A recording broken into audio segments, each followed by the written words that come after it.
Our next chapter of economics is globalization and Indian economy.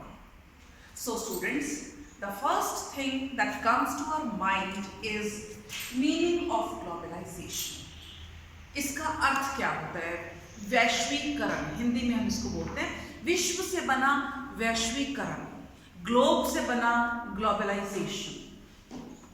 So, meaning of globalization is that when an idea, a thing, a process, when it spreads from one part of the whole world to another part, from one country to another country, and from second country to the third one to fourth one.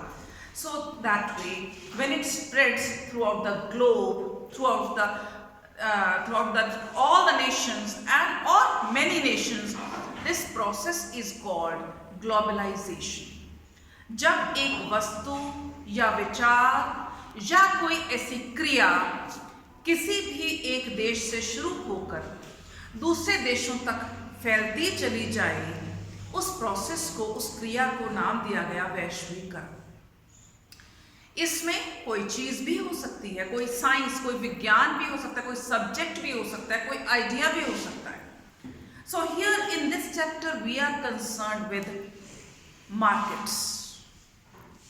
Markets जब जुड़ जाएं, जब sale and purchase of goods and services, they are served in different nations, they spread from one country to another country, this process we call globalization. For this chapter, for the subject of economics, is subject में markets have changed. Our next topic is we want to discuss how markets have changed over time. Earlier we discussed barter system, earlier we discussed spread of money, currency notes, and the people of one state dealing with another state, having business relations with another state. Now we are saying business relations across other countries. अपने देश से बाहर निकल के across our country, other countries में, तो ये पहले जो चीज़ें बहुत लिमिटेड, बहुत ही सीमित ब्रांड्स की मिलती थी, कंपनीज की मिलती थी, अब वही चीज़ें बहुत बहुत ब्रांड्स में हमारे पास वैरायटी है. You can take example of your smartphones, you can take example of cars, you can take example of cosmetics, जो मेकअप का सामान होता है, you can take example of so many brands of clothes and shoes, etc. etc. किसी भी चीज़ में ले लीजिए, एक चीज़ का नाम लीजिए, ब्रांड्स बहुत सारे हैं. पहले ऐसा नहीं था. For example the cars were mainly two in 80s, before 90s mainly Ambassador and Fiat cars were there in India. With the passage of time, new models, and now the condition is that you cannot count the number of models of cars that we see on the roads. इतनी ऐसा कैसे हो गया परिवर्तन?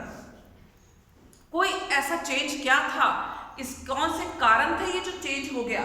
Markets have changed, and the reason is, one of the reasons is, we will discuss it under this topic, reasons for this change, globalization, factors that enabled globalization में हम वो करेंगे.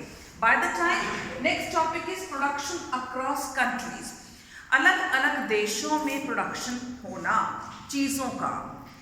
इस टॉपिक में हमने डिस्कस किया that things are produced in different countries. One country, suppose that is India, it takes a raw material from country A, labor from India itself, technology from country B, marketing from country C, customer care services from country D, and the product is sold in many countries.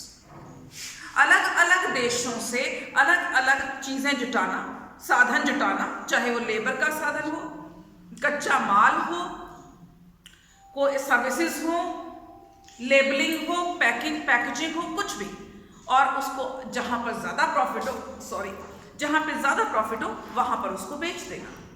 तो production across countries, पहले ऐसा नहीं होता था। जिस देश के जो चीज बन रही है उसी देश में बन रही है और तैयार चीज को दूसरे देश में बेच दिया जाता था।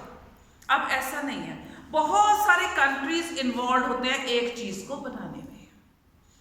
That's why we are saying production across countries and there is interlinking production across country. These two topic sub headings are interrelated. Interlinked मतलब आपस में जुड़े हुए। बहुत सारे देश आपस में जुड़े होते हैं किसी एक चीज को पैदा करने में।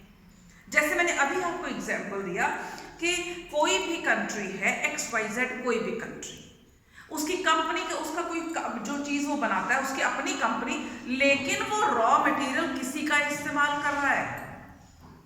लेबर किसी दूसरे देश की सस्ती है तो प्लांट वहां लगा दिया। We are talking about industrial plant, not that plant. Industry कहीं लगा दी, कच्चा माल कहीं से आ गया, टेक्नोलॉजी वाले किसी और देश से आके उसको बता रहे हैं ऐसे करना है, एंड थिंग्स जो चीजें बन गई अब उसको सप्लाई किसी और देश में किया जा रहा है, where the company can earn more and more profit. Otherwise पहले ऐसा नहीं था।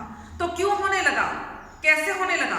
पहले तो जो दूसरे देशों से चीज आती थी उसको स्मगलिंग बोला जाता था। If custom duty was not paid, अगर कस्टम ड्यूटी नहीं पे करते थे, कॉस्मेटिक्स की भी चोरी होती थी, cameras and many other things were there, जो कि हम कहते हैं स्मगलिंग होती है। This is the reason, the main factors that enable globalization और द टेक्नोलॉजी, कि हमारी साइंस इतनी आगे आ गई, इतने IT सेक्टर में हम इतने आगे आ गए कि वो सारे फैक्टर जो कि डिजिटल 2 क्लिक्स दबाने से हम कहीं का कहीं जुड़ जाते थे। पूरे विश्व में हम अब कुछ क्लिक्स अवे हैं किसी भी इंसान को कांटेक्ट करना, किसी से अपनी बात पहुंचानी है। There are many sources. We need not to carry cash in our hand. So these are, technology is a major factor, although there are some weak points related with these digital payments, and you need to have very proper modern infrastructure. कई बार वो नहीं हो पाता, but technology is the first and most important factor। कि globalisation, वैश्वीकरण होने में सबसे important factor ही टेक्नोलॉजी रहा। सेकेंड, पहले सरकारों की जो नीतियां थी वो अलग थी। First one is technology, second is government policies. Government की नीतियां बदल दी। जो जिन चीजों पर पहले बैन था, बंधन था, रिस्ट्रिक्शन थी, वो द्वार खोल दिए गए सरकार ने 90s में। It happened in 1990s and those policies were named as liberalization. To be liberal, liberal मतलब ढील दे देना, स्वतंत्रता दे देना। पहले लाइसेंस नहीं मिलता था किसी ने विदेश में अपना सामान बेचना है।